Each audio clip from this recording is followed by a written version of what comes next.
Welcome back. Now for what's trending in true crime. Authorities are warning of misinformation deliberately being spread online in the case of the stabbing death of a high school student who was killed at a track meet. 17-year-old Karmelo Anthony is currently charged with first-degree murder in the death of Austin Metcalf. Now, he's being held on $1 million bond, and police say that Anthony told them that he did it and asked officers if it could be considered self-defense. So now police are warning that there's incorrect and possibly very damaging information being spread online about the incident. So we're asking, what kind of effect can fake information have on a case? Let's talk about it. Let's bring back in attorneys Mario Gallucci and Randolph Rice. Mario, to you first, please. Your thoughts. So, I've been doing this over 3 decades, and social media has now become one of the #1 impediments to picking a jury.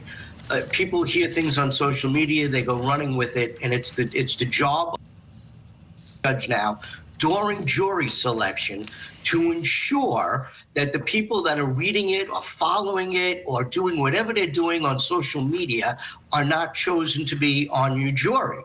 The evidence is coming from the chair that's in the courtroom, not from Facebook, Instagram, and TikTok. Right. You're so right, Mario. And sometimes, and I often encounter this with my job, because when people meet me or friends and loved ones who know me, they want to talk about cases, and they'll say, oh, I saw this. And I'll say, that's not true. Where did you see that? Oh, I saw it on TikTok. Some creator said it. Well, they made it up. That's not true. I can tell you, you can take what I'm saying to the bank. And it just shows you how powerful now, to your point, Mario, social is. Randolph, your thoughts on this, please weigh in if you would.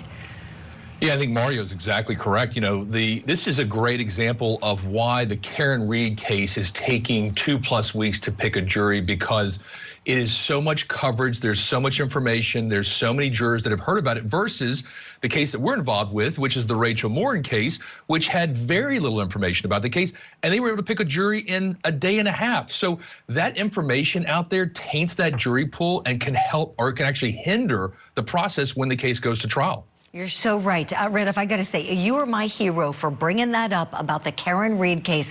That is the first thing I thought about when I read this story, and I kept thinking, how I wish those police and prosecutors, and maybe they wish so too, I don't know. I wish they would have come out, issued some official statements about the disinformation, because in her case, there has been a deliberate disinformation campaign out there to infect the public with wrong information. And so, too late now, that information's out there. I see it every day.